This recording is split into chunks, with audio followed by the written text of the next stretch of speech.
días.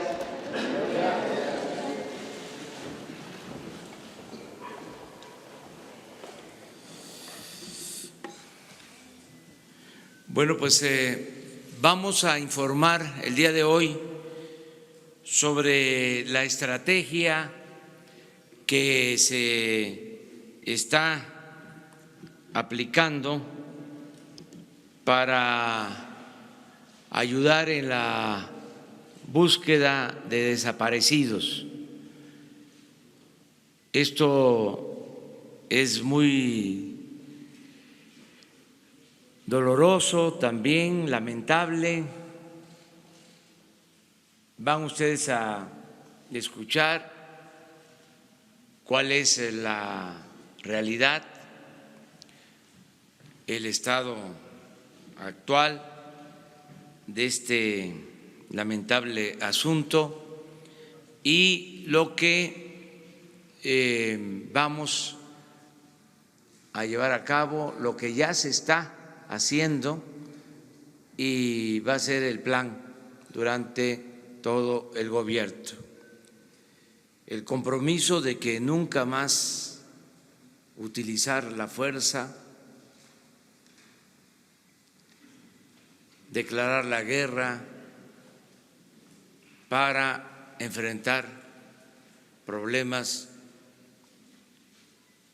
de inseguridad que surgieron por la desatención al pueblo,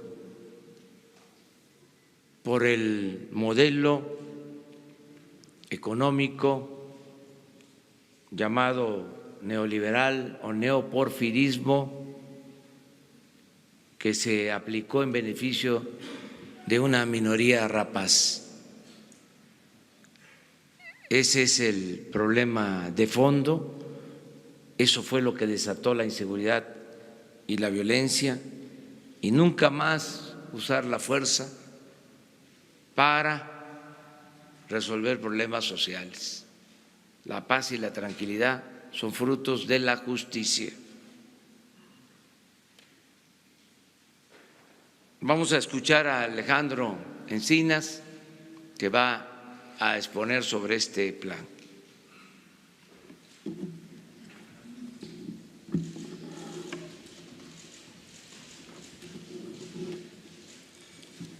Con su autorización, señor presidente, muy buenos días tengan todas y todos ustedes.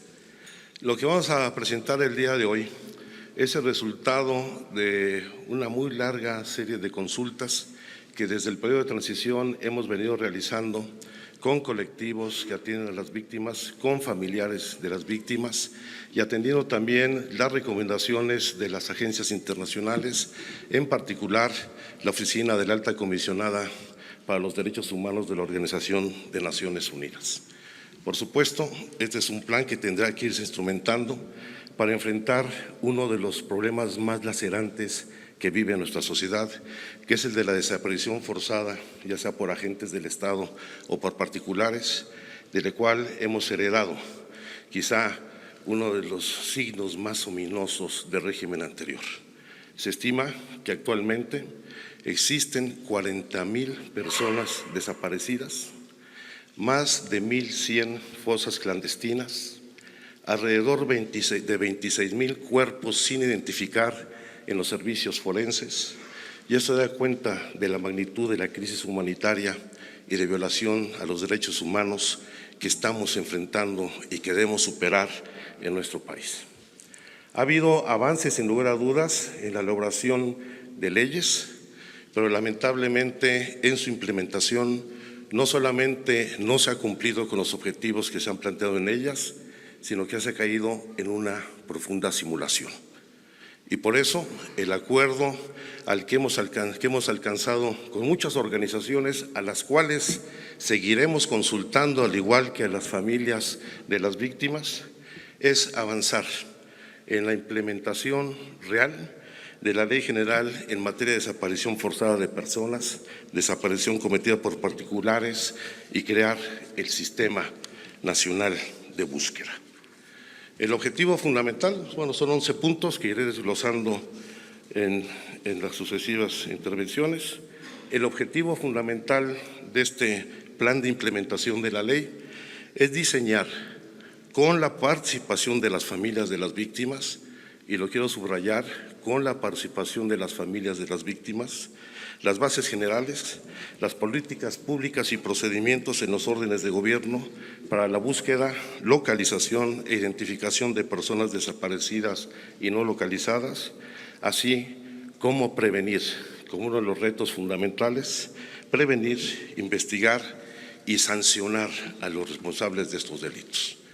La verdadera reparación del daño en estos casos es la aplicación de la justicia y el castigo a los responsables. Como ustedes saben, el Sistema Nacional de Búsqueda está integrado por 42 personas, representantes de distintas instituciones.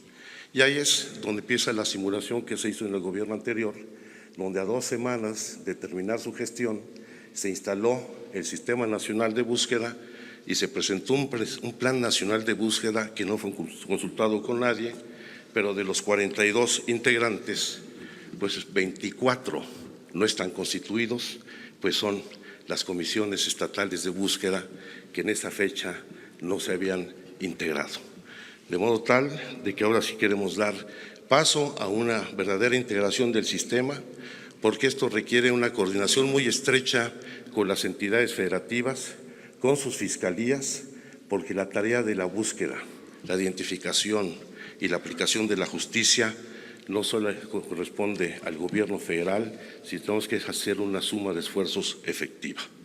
Nosotros esperamos que quede plenamente instalado el sistema en el mes de marzo y daremos los pasos subsecuentes para que esto suceda.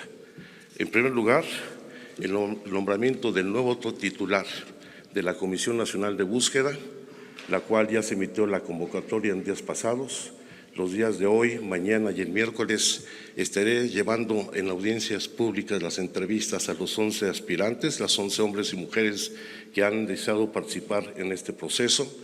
Y el viernes de esta semana tendremos ya definida la persona que encabezará esta Comisión Nacional de Búsqueda, que tendrá como su responsabilidad fundamental el establecimiento de un programa nacional consensado con las víctimas, la participación en diseño e implementación del Programa Nacional de Exhumaciones e Identificación Forense y las acciones de búsqueda, verdad y justicia para las víctimas.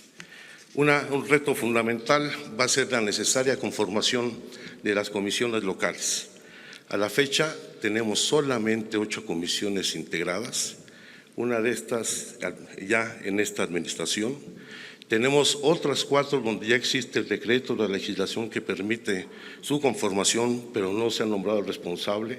Tenemos ya el compromiso del gobierno del estado de Veracruz para que en los próximos días esto suceda y aumentar a 9 las entidades donde se ha conformado, pero lamentablemente en 20 entidades. A más de un año de haberse publicado la ley general, no han tomado ni medidas legislativas ni la integración correspondiente de las comisiones estatales, con lo cual urge y hacemos un llamado respetuoso a los estados de la República para que a la brevedad posible cumplan con esta disposición de ley. Para fortalecer estos trabajos vamos a dotar de recursos suficientes, o si no suficientes, sí importantes, para que cumpla puntualmente sus trabajos la Comisión Nacional de Búsqueda y el sistema en su conjunto. Hay que señalar, y esta es otra parte de la simulación, que en el año 2018 se asignaron 468.946.000 pesos a la Comisión Nacional de Búsqueda, pero solamente ejerció 6 millones de pesos. Es decir, ese presupuesto solamente estuvo en el papel, lo cual ha llevado no solamente a la falta de desarrollo de las capacidades técnicas institucionales para la búsqueda, a las limitaciones tecnológicas para hacerlo, limitaciones en recursos humanos y pues el retraso lamentable en la implementación de la ley. Para este año se han asignado 400 millones de pesos que se ejercerán plenamente por parte de la Comisión Nacional de Búsqueda y estamos trabajando con la Secretaría de Seguridad y Protección Ciudadana para que desde el Sistema Nacional de Seguridad podamos utilizar los recursos del Fondo de apoyo a la seguridad pública en los estados, que cuenta con una cifra de 7.500 millones de pesos para desarrollar las capacidades en materia de identificación forense, la atención fundamentalmente a todos los cuerpos que tenemos sin identificar, pero también a las acciones de búsqueda, de exhumación y de identificación, contando con un sistema único de información. Para ello, hemos venido elaborando, también en coordinación con las organizaciones internacionales y con las organizaciones de las víctimas, los protocolos fundamentales para desarrollar estas tareas. Desde el protocolo homologado de investigación de los delitos vinculados con la desaparición forzada, como en los protocolos homologados para la búsqueda, la exhumación, la identificación y desarrollar un enfoque diferenciado que nos permita atacar de mejor manera las tareas de búsqueda en todo el territorio del país, que lamentablemente se ha convertido ya en una enorme fosa clandestina nuestro territorio. Dentro de las novedades, lo que queremos impulsar para favorecer las tareas de carácter preventivo y no dedicarnos solamente a la búsqueda de personas desaparecidas que ya tienen muchos años, vamos a dar prioridad a la búsqueda en vida. Esto nos va a permitir, por supuesto, no solo recuperar a personas que todavía podían estar en condición de vida frente a actos de desaparición forzada, sino también enfrentar problemas vinculados con la trata de personas. Más aún, con este tipo de acciones que ya se han venido desarrollando, se ha acreditado que efectivamente puede tenerse resultados con la respuesta oportuna del Estado y de las distintas instituciones públicas. Un tema adicional es el tratamiento a las personas migrantes, particularmente con las rutas que están plenamente identificadas donde están las situaciones de riesgo de la población migrante de nuestro país. Esto forma parte de la nueva política migratoria en México, en donde se estima que entre el 8 y el 10% de las personas desaparecidas son migrantes, particularmente provenientes del Triángulo Norte de Centroamérica. Para ello se diseñarán protocolos de actuación junto con las instituciones responsables de la seguridad pública para atender en particular las rutas donde se presentan con mayor incidencia estos delitos, destacando por supuesto la ruta que va de Chiapas, cruza por Oaxaca y posteriormente el estado de Veracruz y Tamaulipas, lo cual no significa que en otros lugares no se presenten situaciones de riesgo. Habrá que reformular de manera importante los trabajos de la Comisión Ejecutiva de Atención a Víctimas para hacer efectiva la capacidad de respuesta de esta comisión en la atención de las víctimas, no solamente revisando el mecanismo de protección a defensores de derechos humanos y de periodistas, sino también las tareas de acompañamiento permanente en las búsquedas de campo, agilizando los procesos de registro de acceso a los fondos emergentes y junto con ello fortalecer la consolidación de las comisiones ejecutivas en los estados, en donde nos faltan 12 entidades en donde puedan establecerse. Parte nodal de esta estrategia es la conformación de un Instituto Nacional de Identificación Forense que permita crear un sistema nacional de coordinación con todos los servicios forenses en el país.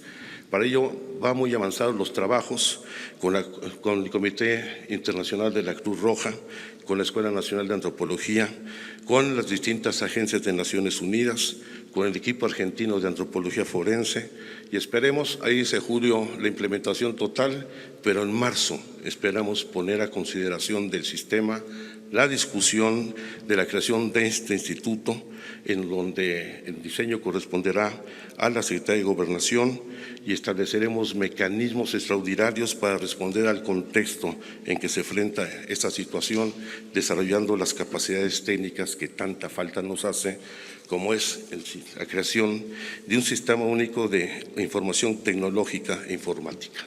No estamos pensando en la adquisición de equipos hay de manera suficiente, pero sí de coordinar la información que se tiene respecto de la desaparición forzada en hospitales, en centros de atención psiquiátrica, en el sistema DIF, en los centros de salud y atención de adicciones, los centros de detención y reclusorios en todo el sistema penitenciario, los servicios médicos forenses, el Registro Nacional de Personas Fallecidas, los albergues públicos y privados, los panteones o lugares donde se depositan restos mortales, el fortalecer el trabajo de identificación, incluidas las estaciones migratorias, las terminales de autotransporte y todos aquellos registros que nos permitan tener un solo banco de datos, con lo cual tendremos certeza no solamente de la magnitud del problema, sino cómo enfrentarlo de manera más eficiente.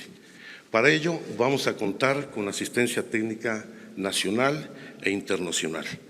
En particular, tenemos ya acuerdos con la Oficina del Alta Comisionada de Naciones Unidas para el Desarrollo, con ACNUR, con el Comité Internacional de la Cruz Roja, con la Agencia de Cooperación Alemana, con la Comisión Interamericana de Derechos Humanos y todas aquellas instituciones con las que hemos venido platicando, particularmente con la Comunidad Europea, la Unión Europea, que está en muy buena disposición de no solamente transmitir experiencias, ayudar a la formación y capacitación técnica del personal responsable de la búsqueda e identificación, sino también con recursos para desarrollar estas tareas.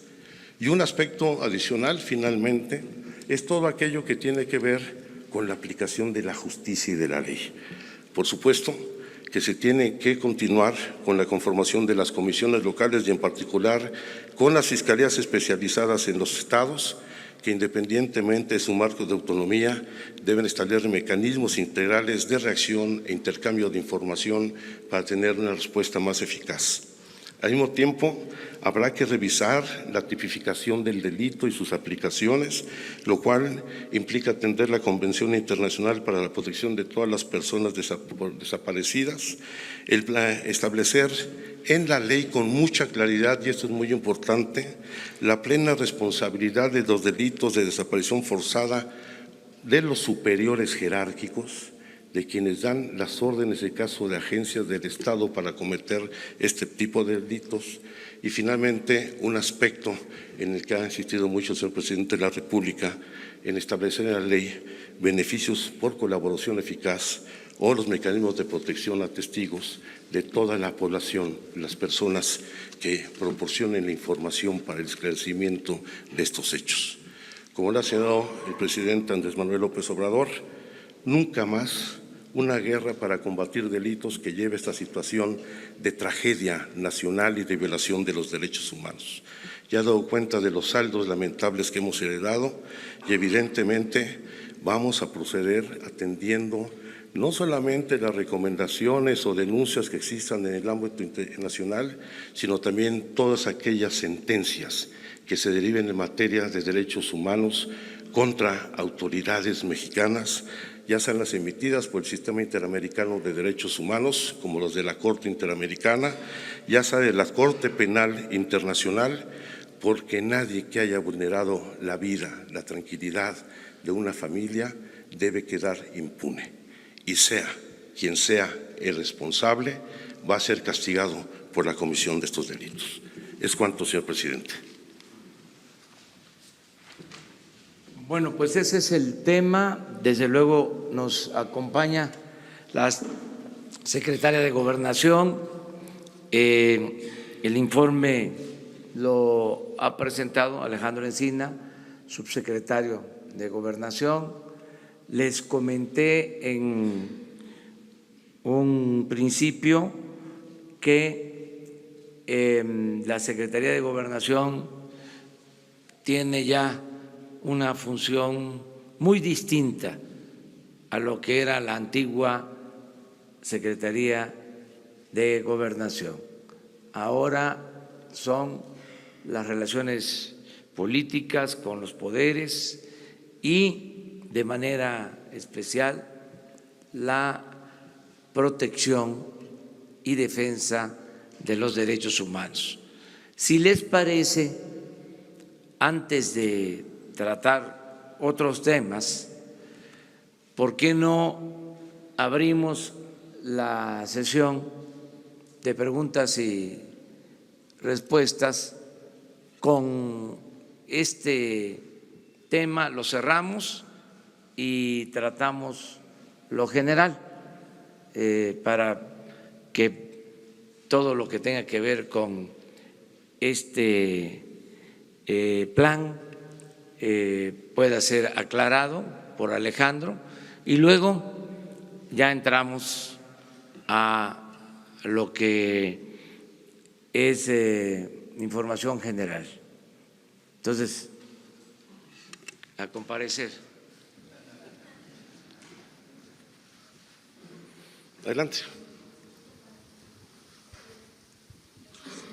Señor subsecretario, Nadia Sanders de México.com, preguntarle, este subejercicio que reporta de la Comisión Nacional de Búsqueda, el ejercicio anterior, pues se debe en parte al poco margen de tiempo, me imagino, que ejercieron.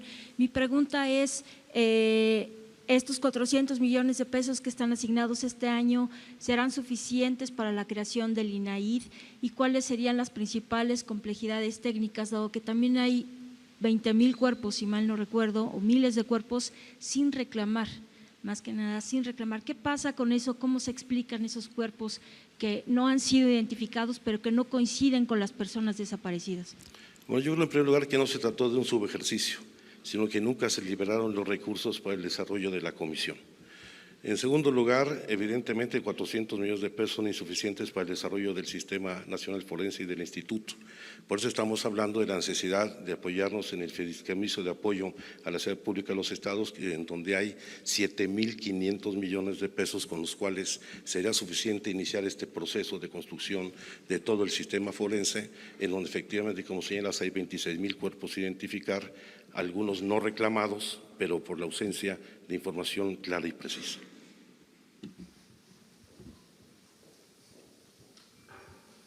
Hola, Alberto Rodríguez, SDP Noticias. Acaba de decir que es caiga quien caiga. ¿Esto va a implicar también secretario del Estado, gobernadores, mandatarios de administraciones pasadas y líderes de bandas de narcotráfico? Sí.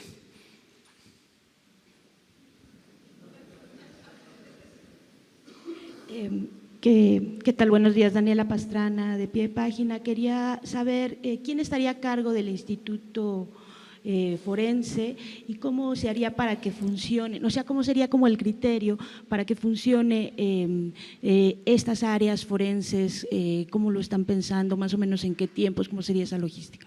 Bueno, primero tenemos que tener instituto para que alguien lo dirija y por supuesto tenemos que hacer un diseño que nos permita no solamente contar con los instrumentos institucionales para que se pueda desarrollar no en el ámbito del gobierno federal, sino en todo el sistema nacional forense en los estados de la República y por supuesto que será personal plenamente calificado. Afortunadamente en nuestro país se están desarrollando ya las licenciaturas y otras especialidades en medicina forense, medicina legal, que seguramente con el apoyo, con la experiencia del Comité Internacional de la Cruz Roja y otras organizaciones, vamos a poder contar con personal especializado muy competente. Subsecretario, pero más o menos en cuánto tiempo, porque ahorita no hay suficientes peritos, ¿sí? O sea, yo creo que ya, la primera generación de medicina legal de la UNAM salió con 15 egresados con los cuales hemos tenido ya contactos directamente, pero también en la Fiscalía General de la República, en la Policía Científica, la gente que ha venido haciendo el acompañamiento ya en las tareas de búsqueda y exhumación, hay gente muy calificada para ello.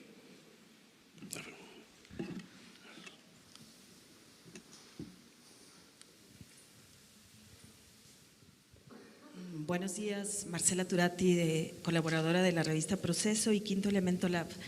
Vi en una de sus láminas que decía que van a reconocer la competencia del Comité Especializado de la ONU para Desapariciones.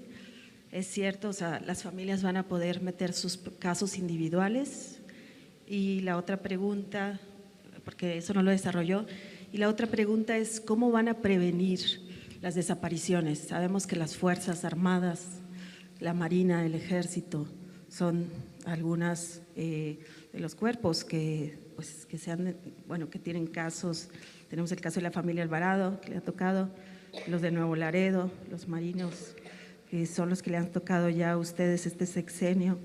¿Qué se va a hacer si estos cuerpos tienen en el ADN muchas veces la desaparición? Usted sabe, desde la Guerra Sucia, si en ese momento y nunca se ha juzgado, no se ha acabado con la impunidad, ¿qué va a pasar? ¿Cómo se va a prevenir para que esto no se vuelva a repetir?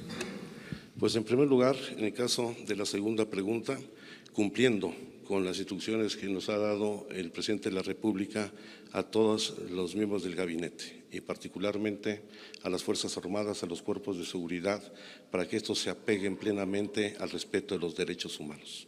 Y estamos convencidos de que va a haber un cambio profundo en este comportamiento de los distintos agentes del Estado y tendrán que apegarse plenamente a cumplir los derechos humanos y evitar cualquier acto de violencia que signifique desaparición forzada, ejecución extrajudicial o tortura. Va a ser una disciplina muy estricta que seguiremos en todo el gobierno federal. Y en el caso… ¿Se va al pasado? ¿Se va a investigar los delitos del pasado? Estamos ya trabajando algunas resoluciones de la Guerra Sucia que siguen pendientes. Tenemos solicitudes de esclarecimiento de hechos desde 1968. En fin, se seguirá trabajando, pero se dará prioridad a las labores preventivas para que esto no siga sucediendo. Y respecto a las competencias de la Comisión para el Seguimiento de la Desaparición Forzada de Naciones Unidas, hay que recordar que yo el 10 de diciembre me reuní con los representantes de la Comisión y por supuesto vamos a atender y asumir las resoluciones del Comité de Desapariciones. Vamos a reconocer. ¿Van a poder llevar casos individuales ya ante la…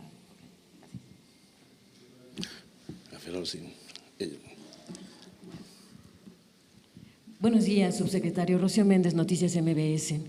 ¿Qué diagnóstico recibió la Secretaría de Gobernación, en sí el Gobierno de México? Porque tenemos entendido que hay un montón de causas que explican la desaparición de personas, la ausencia de personas en México. Ya ha sido más explícito, como lo hizo con nuestra compañera de proceso en el caso concreto de desaparición forzada, pero se entiende que en el perfilado de las personas que hoy no están con sus hogares o con sus familias, hay muchas menores de edad que aparentemente sí hay un comercio detrás, un interés específico más allá del interés político de desaparecer personas. Si usted pudiera aclararnos quiénes son las principales víctimas de la desaparición a partir de los datos que ha obtenido. Y también en ese tenor, la desaparición forzada, ¿cómo se piensa vigilar, impedir? Porque tenemos entendido que no nada más es una orden jerárquica ante ejercicios de poder, sino también hay mucha complicidad y eso lo explica perfectamente la desaparición de migrantes. ¿Cómo impedir que la complicidad no nada más se dé desde arriba, sino abajo con la intervención de la compra de complicidades? Gracias, subsecretario. Haciéndome cargo de las limitaciones que tienen los datos estadísticos y las cifras que hemos recibido, evidentemente la mayor parte de las personas desaparecidas son jóvenes entre los 17 y los 29 años de edad, particularmente jóvenes de escasos recursos. Por supuesto que hay un número significativo de mujeres que están vinculadas lamentablemente al delito de trata de personas y tenemos desaparición infantil de manera creciente. La violencia contra los niños ha crecido de manera significativa en los últimos años y habrá un programa especial que estamos trabajando con el Sistema Nacional de Protección de Niñas, Niñas y Adolescentes, que estamos trabajando también con la Comisión de Atención a Niños Migrantes, acompañados o no, y por supuesto que tendrá, como lo está llevándose a cabo ya de manera muy firme, la depuración del Instituto Nacional de Migración para evitar esta complicidad con la delincuencia organizada, donde efectivamente esos vínculos alentaron la desaparición de migrantes y el tráfico de personas.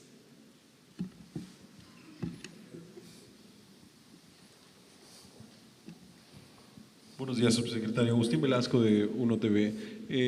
Sobre estos datos que tienen ya en el diagnóstico que hacen la Secretaría de Gobernación, quisiera saber si tienen algún estimado de en cuántas de estas 40,000 desapariciones que se tienen contabilizadas hasta ahora participaron agentes del Estado, cuántas otras tienen que ver asuntos de crimen organizado u otros factores que tengan en este diagnóstico, por favor. Bueno, el dato se presentó incluso en el último informe del Ejecutivo Federal anterior respecto a la existencia de 349 denuncias, si mal no recuerdo, en las que están involucrados distintos agentes del Estado. Y en especial policías municipales, policías estatales e inclusive la Policía Federal. Por supuesto que de estos, la menor parte de estos casos corresponden a las Fuerzas Armadas, pero sí, son los que están hasta ahora registrados y todos están siendo atendidos. Por favor. Gracias, buenos días, subsecretario. Atlante Muñoz, Canal 11. Hay miles de cuerpos sin identificar, incluso hay más de 10 años, algunos de ellos ahí. ¿Cómo establecer una estrategia para poder identificar rápidamente esos cuerpos? Y si dentro de esta línea de 40,000 desaparecidos también podría vincularse esta relación, ¿no? Y cómo en un momento dado agilizar todo ese trámite. ¿Cuáles serían los estados también en donde se presentan más el número de cuerpos sin identificar? Gracias. Bien, por supuesto que el proceso de identificación requiere contar con elementos en las bases de datos referentes que nos permitan identificar el cuerpo en que se encuentre. Lamentablemente no existen las capacidades institucionales para contar con información fidedigna. Pongo un ejemplo. El último ejercicio que hizo el gobierno anterior fue intentar identificar a muchas de las personas que se encuentran en los servicios forenses cruzando la base de datos del Instituto Nacional Electoral, lo cual no es una tarea sencilla, simple y sencillamente porque la huella dactilar que toma el Instituto Nacional Electoral no coincide necesariamente con una huella en frío, que es el término técnico que utilizan los médicos forenses. Al mismo tiempo de que hay distintas modalidades de tomar la huella, ya sea en firma o rodada, etcétera, lo cual genera una enorme complejidad. De esos 4,500 cruces donde supuestamente se habían identificado a las personas, solamente pudieron corroborarse alrededor de 350. Y de esos 350, los propios familiares han cuestionado la identificación. No es un asunto sencillo.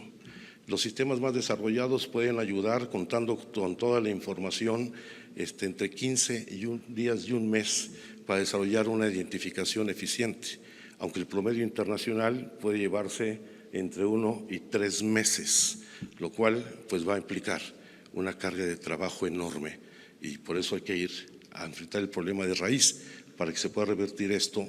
No de inmediato, hay que ser objetivos y no generar una falsa expectativa, sino en la medida que se desarrollan las capacidades institucionales, evaluaremos nuestra capacidad de respuesta. Bueno, es que son muy disímbolos. En la mayor parte hay un estándar y se concentran fundamentalmente en las grandes ciudades. El caso de Tijuana, de Guadalajara, en los casos de las ciudades veracruzanas, en las grandes ciudades es donde se concentra fundamentalmente este problema. Sí. Ella. Y luego… Bueno. Gracias, subsecretario. Estefanía Ochoa, de ADN 40. Yo quisiera saber, ante estas dificultades del procesamiento de la información, ¿cuánto dinero se espera destinar a la compra de tecnologías para poder mejorar estos datos y el banco que se espera tener de datos a nivel nacional? Y en su caso, ¿se recurriría a los servicios de organizaciones internacionales o será su papel de observador únicamente? Gracias. No, por supuesto que hemos solicitado y contaremos con el apoyo de organismos internacionales en esta tarea. El monto de la inversión va a ser muy disímbolo, porque hay entidades que efectivamente han desarrollado bien sus capacidades en el sistema forense, particularmente estados como Coahuila, Nuevo León, la Ciudad de México en particular. Hay otros que van a tener que hacer sus propias inversiones, toda vez que son recursos que se canalizarán en los estados de la República. En lo que corresponde al gobierno federal, por supuesto que nosotros fortaleceremos la construcción de este Instituto Nacional Forense y la Fiscalía General de la República deberá de fortalecer la policía científica y todo lo que son los bancos de ADN e identificación de cuerpos. Allá atrás. Buenos días, subsecretario. César Huerta, de la revista Polemón. En estos casos hemos visto, o bueno, en los gobiernos anteriores, que fueron las familias quienes localizaron en muchos de los casos los cuerpos y hicieron búsquedas. ¿Ustedes tienen contempladas a las familias para ayudarlas a buscar a los desaparecidos, para que, por ejemplo, las rastreadoras tengan seguridad y tengan el apoyo del gobierno de México para poder hacer estas búsquedas? Por supuesto que vamos a apoyar a las familias. Hay que asumir que ellas han desarrollado un trabajo de búsqueda muy importante, pero quiero señalar lo siguiente: el Estado asumirá su responsabilidad. Y si bien acompañaremos a las familias en su búsqueda, esta es una responsabilidad que tiene que asumir el Estado mexicano. Y por supuesto, estableceremos los protocolos de acompañamiento a los familiares de las víctimas para actuar de manera común. Bueno, ustedes vieron la semana pasada, estuvimos en el estado de Guerrero con la Cuarta Caravana Nacional de Búsqueda, en donde hubo un acompañamiento, en donde participó la Secretaría de Gobernación, la Fiscalía General de la República, estuvo el Ministerio Público, estuvo los peritos forenses, estuvo la Secretaría de Salud. Eso lo queremos hacer, respetar el legítimo derecho de las familiares a buscar a sus hermanos, padres, esposas, etcétera, pero asumiendo esto como una responsabilidad del Estado. Allá atrás, que luego no les toca hasta atrás. ¿Qué tal? Buenos días, Ignacio de Alba. La pregunta sería, ¿qué van a hacer con el caso de los 1.500 cuerpos que fueron incinerados en Jalisco por el Instituto Jalisciense? Gracias. Identificar a los responsables, porque la ley establece con toda claridad que no puede ser incinerado ningún cadáver que no haya sido plenamente identificado. Eso le corresponde al gobierno del Estado, por cierto. Por favor.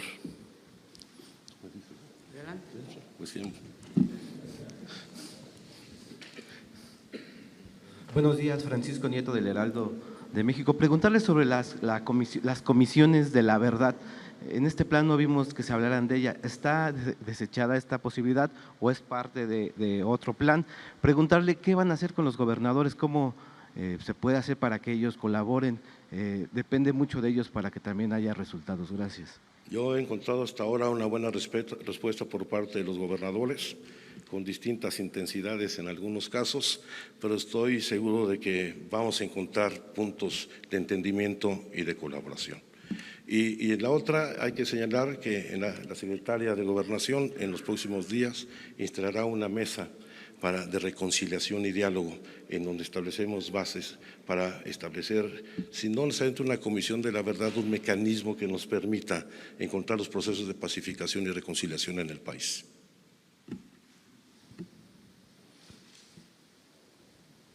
Buenos días, señor subsecretario. Urbana Barrera, del diario Ovaciones. Usted dice que México es una enorme fosa clandestina.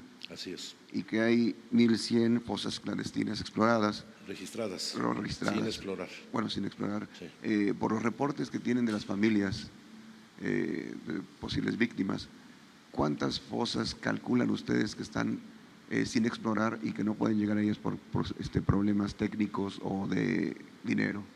Bueno, el dato es un referente, viene básicamente de la Comisión Nacional de Derechos Humanos, pero evidentemente el número de fosas puede ser mucho mayor. Hay que poner el ejemplo de la semana pasada en Guerrero, donde no teniendo registradas fosas clandestinas ahí, se encontraron 3, con un cadáver cada una. Y esto pues lamentablemente se va a replicar en otras entidades de la República. No quisiera especular, simple y sencillamente señalar el fenómeno y el problema que estamos enfrentando. Mi compañera. Buenos días, soy Frida Guerrera. Me agrada y qué bueno que lo estén viendo el tema de los desaparecidos, pero en algún momento se ha contemplado presentar un plan igual para el tema del feminicidio. Finalmente las desapariciones de mujeres, de niñas, son la antesala del feminicidio.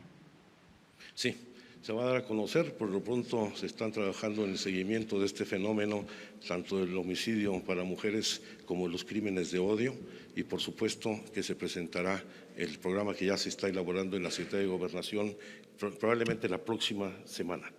Sí, la próxima semana.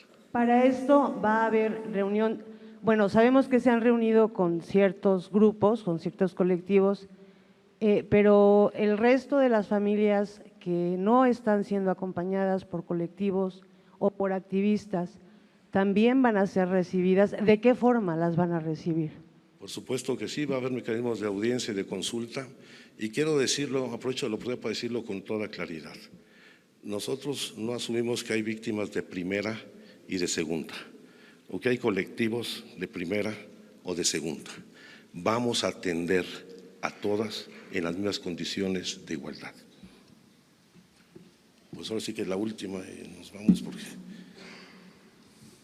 Buenos días, secretario Eduardo García de Infocel y Sentido Común. Una pregunta fácil. ¿Cuáles son las principales causas que ustedes han encontrado de estas desapariciones? ¿Tienen algunos porcentajes? Crimen organizado, violencia del Estado, en fin.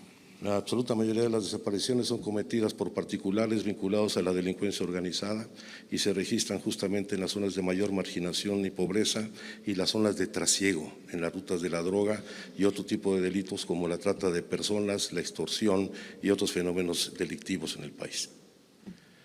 Bueno, pues muchísimas gracias. Cualquier… ¿sí?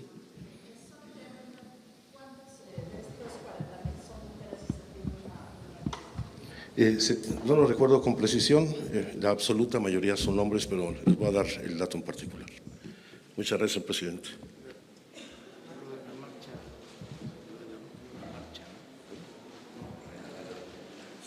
Me comenta que, insisto, reitere lo de la cuarta caravana nacional de búsqueda. Quiere decir que ya en el periodo de transición nosotros hicimos un acompañamiento antes de llegar al gobierno cuando se realizó esta en el estado de Michoacán. Hoy, bueno, lo hemos hecho la semana pasada con el apoyo de diversas instituciones. Creo que es una de las mecánicas más representativas de lo que se puede hacer. Un involucramiento de la autoridad acompañando a los familiares de las víctimas y ya estaremos próximamente. Estaré en el estado de San Luis Potosí en otra labor de búsqueda con familiares y iremos ahí comentando cómo se van desarrollando este tipo de actividades.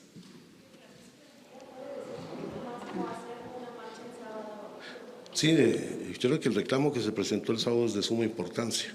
La búsqueda en vida implica tener la capacidad de reacción inmediata de la autoridad y no solamente emitir una alerta AMBER o desaparición, sino y no solamente se requieren reformas de carácter legal para no estar imbuidos en este circuito del tiempo que tiene que pasar para declarar que una persona está desaparecida o no localizada. Y lo fundamental es la capacidad de respuesta en el territorio. De ahí la importancia de que en estos procesos ayuden las fiscalías y las autoridades estatales y municipales. Muchas gracias. Muy bien, pues ahora abrimos la sesión de preguntas y respuestas en lo general, si les parece, ya con poco tiempo, porque este tema que se acaba de abordar es muy importante y queremos que se difunda lo que se está llevando a cabo, lo que se está haciendo. Y también que se subraye de que se trata de un saldo doloroso, terrible de la política económica neoliberal, porque esto no surge de la nada, no es que de repente los mexicanos decidieron portarse mal o como algunos llegaron a plantear de que éramos malos los mexicanos por naturaleza, que nos gustaba la violencia, llegaron a poner ejemplos absurdos sobre prácticas que supuestamente se llevaban a cabo en la época prehispánica, cuando nuestro pueblo es pacífico, no es violento. Esto es producto de la política de saqueo, del abandono a la gente. Nunca se había hondado tanto la desigualdad en México como en el periodo neoliberal, al grado de que hay más desigualdad ahora que cuando Morelos proclamó que se aboliera, que se moderara la indigencia y la opulencia. Y se puede probar. Es el periodo de más desigualdad que ha habido en la historia de México. Y el periodo de más corrupción en la historia de México, de más saqueo, ni siquiera comparado con lo que fue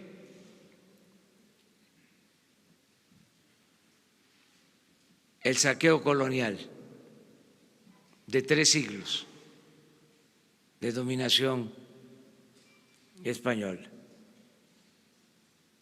Lo que se llevó a cabo en los últimos 36 años. Por eso, estos resultados. A veces se quieren omitir las causas, pero hay que puntualizar, hay que subrayar. Esta es la consecuencia de una política fracasada, inhumana, corrupta, que ya no puede volver a imponerse en nuestro país.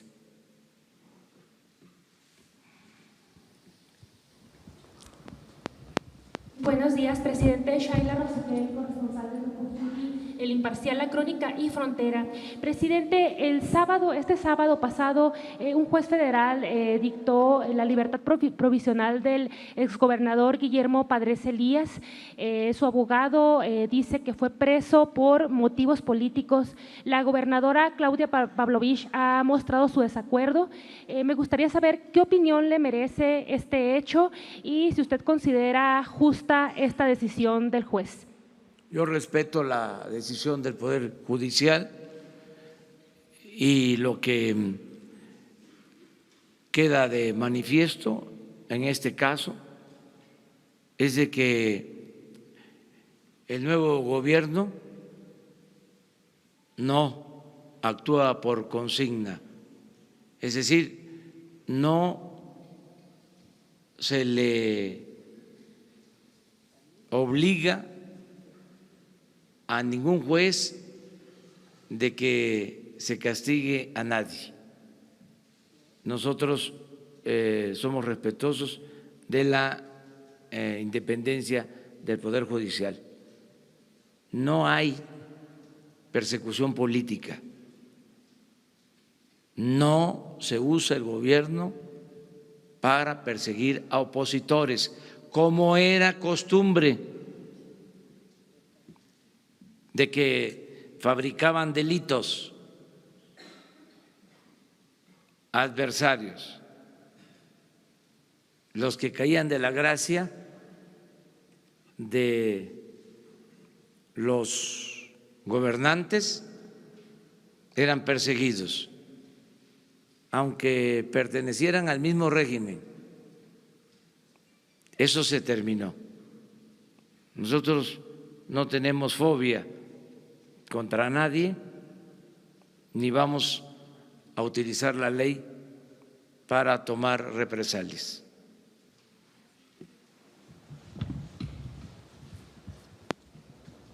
Gracias, señor presidente. Esteban Durán, de Vanguardia Veracruz.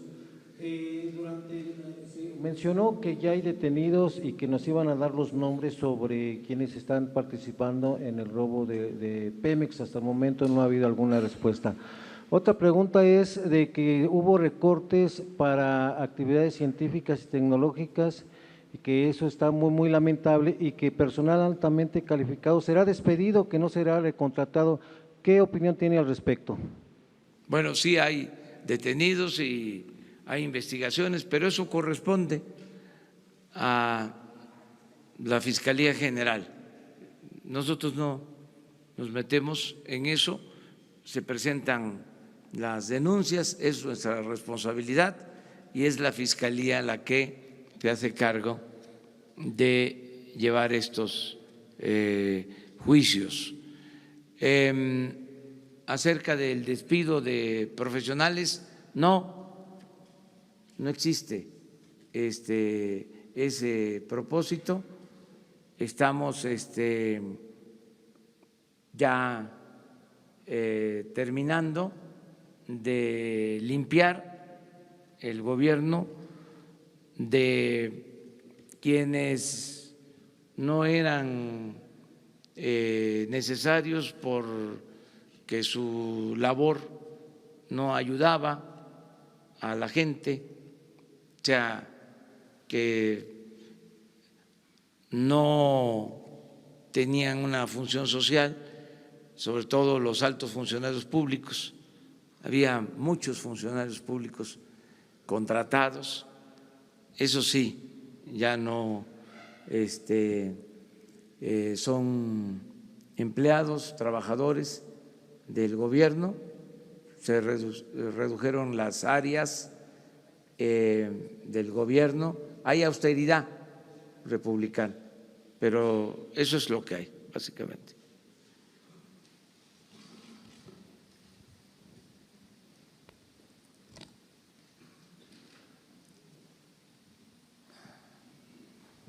Buenos días, presidente. Carlos Pozos, Líderes Mexicanos y Petróleo y Energía. Presidente de México, en el marco de la promulgación de nuestra Constitución de 1917, atenta a la autonomía de división de los tres poderes que marca la misma en su artículo 49, la terna que usted envió al Senado a ocupar la vacante de ministro en la Suprema Corte de Justicia, al ser todas públicamente afines, exmilitantes a su partido político. Pues es una facultad del Ejecutivo enviar la terna y cumplo con la ley. No existe en el supuesto de que fuesen militantes de mi partido, en el supuesto, como dicen los abogados, aceptando sin conceder, no hay un impedimento para que el miembro de un partido político pueda ser postulado para ocupar un cargo. No existe. Propuse 3 mujeres que tienen mérito propio, las 3. Celia Maya lleva años siendo magistrada del Tribunal Superior de Justicia en Querétaro, trabajando en el Poder Judicial del Estado de Querétaro.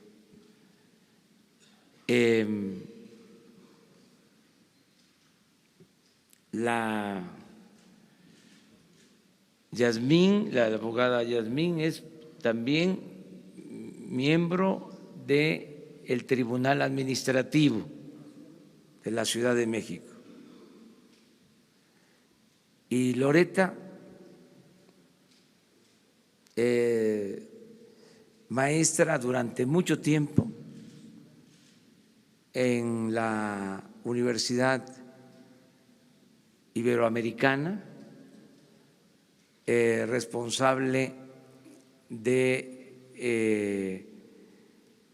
la carrera de Derechos Humanos, las 3 con muy buen nivel, y el Senado, los senadores, por 2/3 partes tienen que elegir a una de las 3, si así lo consideran.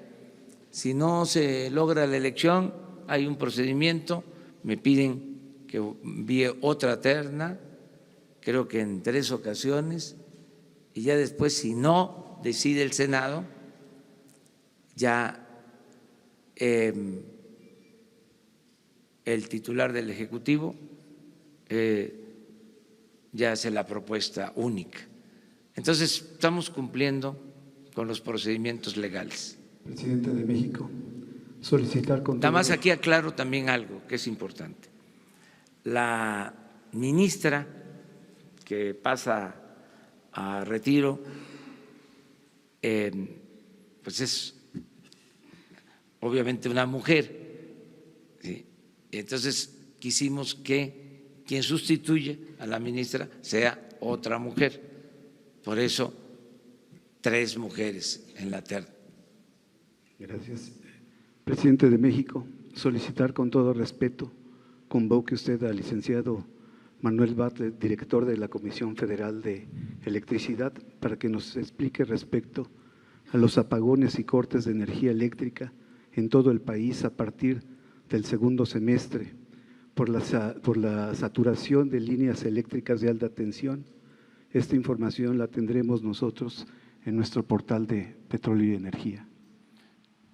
De lo que sucedió antes o ¿qué piensan ustedes va a pasar? Va a pasar, tenemos información de que… No, voy a pedirle al licenciado Bartlett que les informe sobre el plan de energía eléctrica. Es muy interesante que les explique cuál es el nuevo plan, la nueva política de manejo de la Comisión Federal de Electricidad. Pero yo les puedo adelantar que no existe ningún problema. Hay energía eléctrica de más. Y es interesante, hasta me causa risa, y con todo respeto, no es a usted, sino que estos corruptos, tecnócratas neoliberales, cuando iban a privatizar la industria eléctrica, empezaron a manejar de que nos íbamos a quedar sin luz, de que no íbamos a poder tener capacidad para satisfacer la demanda de energía eléctrica. Luego entonces había que abrir el mercado. Utilizaron una ley secundaria para empezar a entregar contratos a empresas privadas. Desde 1989 reformaron una ley secundaria para privatizar la industria eléctrica. Así comenzó la privatización. En ese entonces éramos autosuficientes. La Comisión Federal de Electricidad producía toda la energía eléctrica que consumíamos y había planes para el desarrollo de la industria eléctrica nacional que un gran presidente, Adolfo López Mateos, había nacionalizado. Bueno, ¿qué sucedió? Empezaron a hablar de que nos íbamos a quedar sin luz y que había que abrir el mercado. Ahora compramos la mitad de la energía eléctrica que consumimos a empresas privadas y se les compra la energía eléctrica a precios muy caros porque se les da, aunque parezca increíble, subsidio a las empresas particulares. Así se hicieron los contratos. Esto del subsidio a las empresas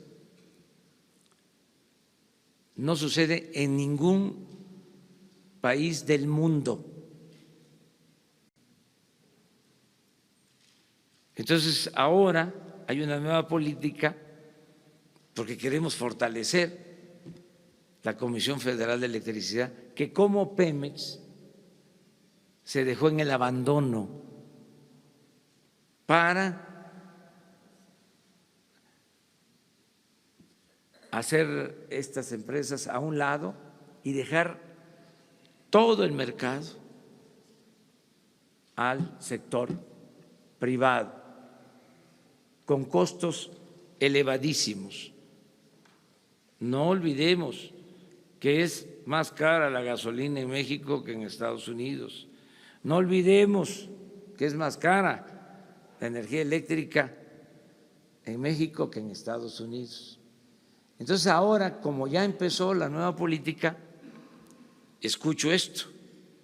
Por eso va a estar muy interesante que venga con ustedes, ante ustedes, el director de la Comisión Federal de Electricidad para que les explique en qué consiste la nueva política.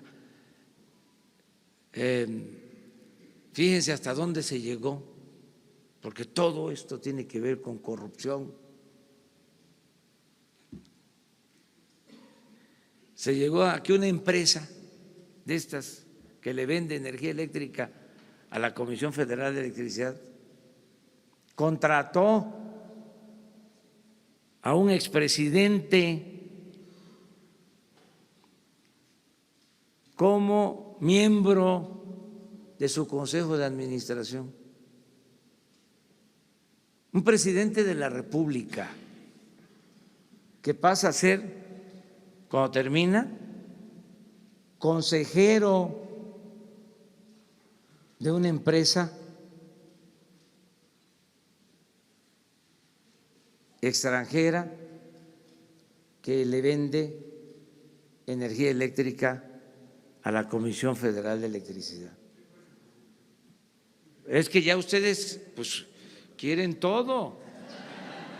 ¿Y qué van a investigar? Yo nada más les digo de que yo voy a terminar y no voy a ser consejero de ninguna empresa extranjera. Esa es la pregunta. Pero es muy interesante el tema, muy interesante, porque no solo fue a este expresidente, quienes estaban en la Secretaría de Energía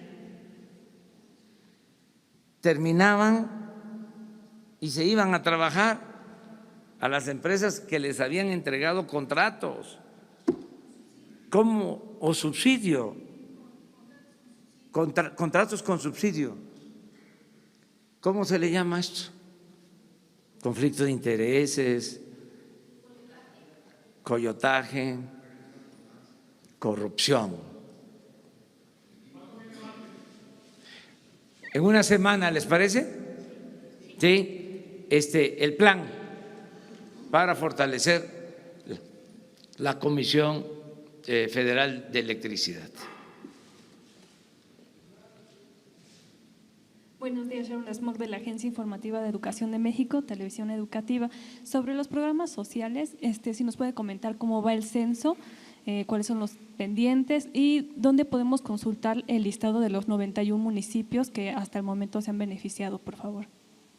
Sí, llevamos un censo realizado para beneficiarios de los programas sociales que alcanza a 24 millones de personas. Ya terminamos el censo en Chiapas, en Oaxaca, en Guerrero.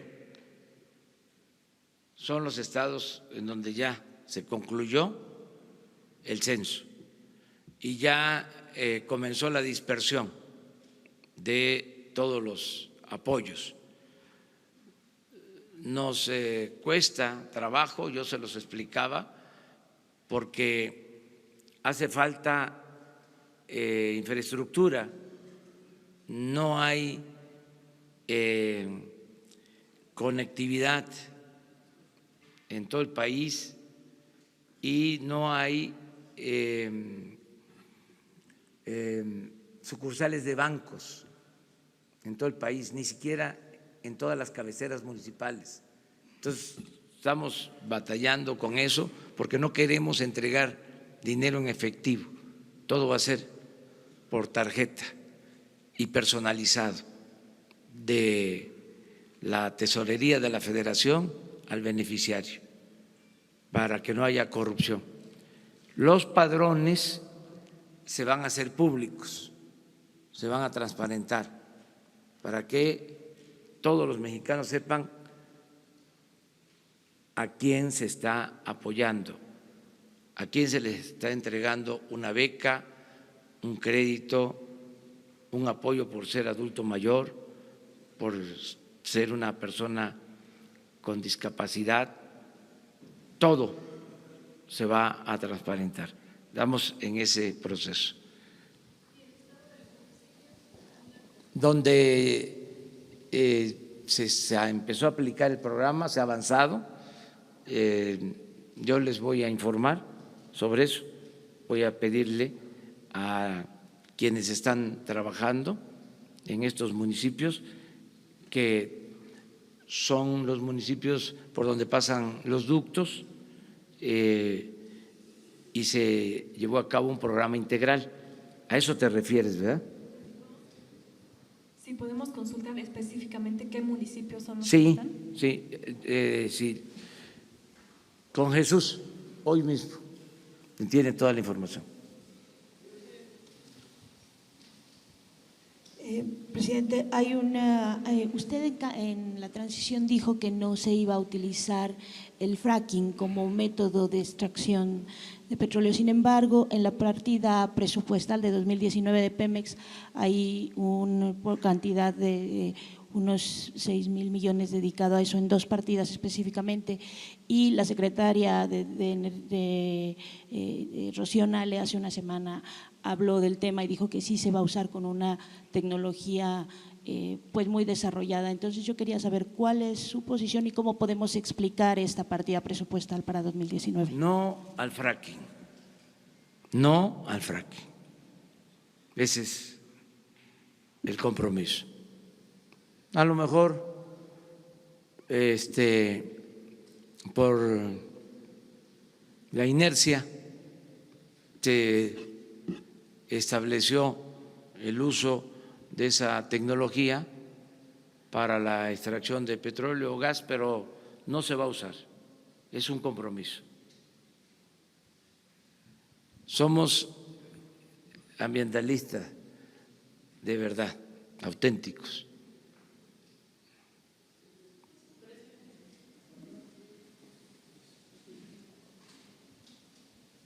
Buenos días, presidente. Mariana León, del periódico El Financiero. Preguntarle sobre este mecanismo que anuncian hoy por parte de la Secretaría de Gobernación. ¿Qué mensaje le da a las miles de familias que tienen todavía a uno de sus seres queridos desaparecidos, comparado, contrastado con la capacidad que dejaron los antiguos gobiernos para encontrar estos cuerpos, a estos familiares? ¿Qué capacidad real podrían tener? ¿Y qué mensaje le da a las familias que están esperanzadas y tienen la expectativa de que haya resultados pronto, al menos al final de su administración? Y también preguntarle, en días pasados, el jueves había dicho sobre este caso de la empresa Modelo, que ustedes habían tenido una intervención para que no se hiciera el regreso del ISR cuando este caso ya estaba en la Suprema Corte de Justicia. Fue una cita que usted dio en uno de los eventos que tuvo y preguntarle sobre cuál fue exactamente esta intervención que usted habría tenido en la Suprema Corte de Justicia. Gracias. Bueno, a las víctimas, familiares de víctimas, pues siempre nuestro pesar por su sufrimiento y nuestro compromiso de hacer todo lo que esté a nuestro alcance, todo. Dije una vez y a algunos no les pareció, pero lo repito ahora, todo lo que humanamente sea posible para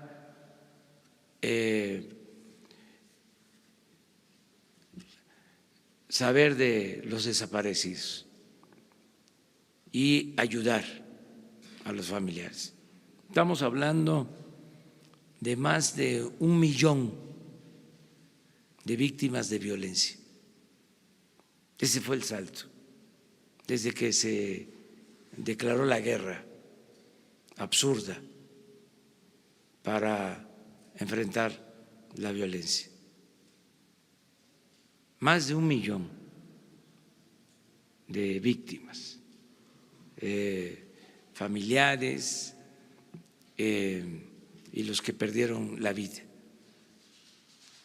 Entonces, vamos a hacer todo lo que esté de nuestra parte, todo lo que humanamente sea posible, no van a faltar recursos y lo más importante de todo, además de la voluntad que tenemos, a cargo de este asunto tan lamentable está uno de los mejores servidores públicos que tiene la nación, Alejandro Encinas. Eso es lo que podemos dar en garantía. Acerca de cómo se evitó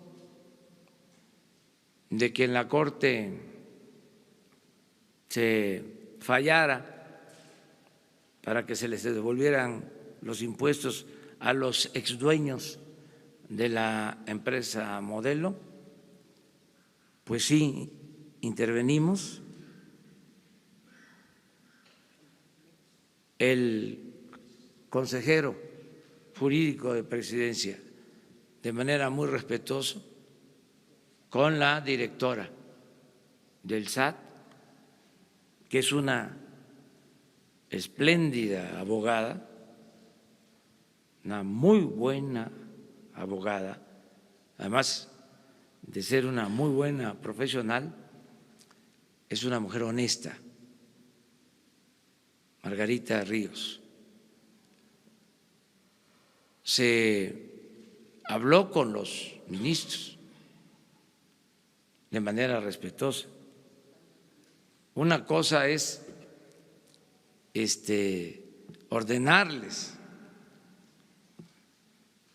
otra cosa es presentar, como lo puede hacer cualquier persona, cualquier interesado, argumentos,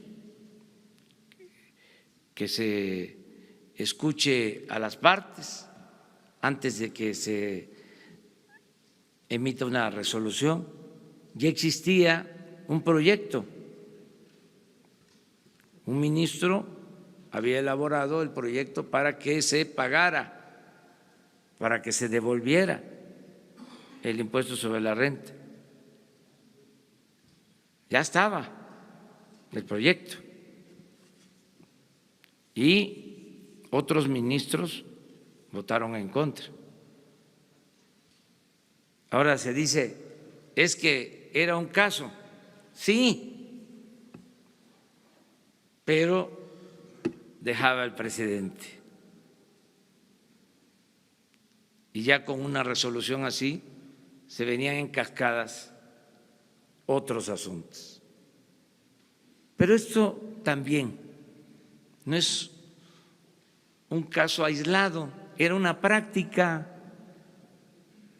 que ojalá y se erradique. No todos, desde luego, no quiero generalizar. Bueno, en este caso, la empresa Modelo emitió un boletín diciendo que ellos no habían dejado de cumplir con sus responsabilidades fiscales y dijeron la verdad. Estamos hablando de una empresa responsable. O sea, no quiero generalizar, pero había la mala costumbre de que los llamados grandes contribuyentes no pagaban impuestos, o cuando los pagaban se les devolvía. Eso ya no puede seguir sucediendo. No es posible que todos los ciudadanos paguemos impuestos. La gente más humilde paga impuesto, porque cuando compra una mercancía ahí va incluido un impuesto, ahí va el IVA. El trabajador paga impuesto, ustedes pagan impuestos, los médicos, los abogados pagan impuestos, los que tienen un despacho pagan impuestos, los empresarios pagan impuestos, comerciantes pagan impuestos, todos, impuestos sobre la renta. ¿Cómo es posible que los que tienen más ingresos no paguen o que se les devuelva? Yo recuerdo casos en donde devolvían impuestos sin llegar siquiera a una resolución de la Corte, porque en este caso fue la última instancia. Conozco asuntos de abogados muy famosos, muy influyentes, de otros tiempos, que ahora no están tan contentos con nosotros, de que negociaban y obtenían para sus clientes devolución de impuestos de 10, 12 mil millones de pesos. ¿Y saben qué pasaba entonces? Se le descontaba de las participaciones a los gobiernos estatales lo que el gobierno federal devolvía de impuestos a los influyentes, a los machuchones, con sus abogados, traficantes de influencia, porque ni siquiera son buenos abogados, tienen agarraderas, tenían a su servicio a funcionarios de la Procuraduría y mucha influencia en el Poder Judicial. Todo eso se acabó y el juez, magistrado, ministro que proteja a un delincuente de cuello blanco, que solape un acto de corrupción, cuando menos va a ser denunciado, cuando menos. Nada de que me voy a quedar callado. Una cosa es el respeto a otro poder y otra cosa es que, sabiendo de que hubo una tranza, me quede yo callado, porque no voy a ser cómplice. El pueblo se cansa de tanta pinche tranza, para que quede claro. Bueno, muchas gracias. Adiós, adiós.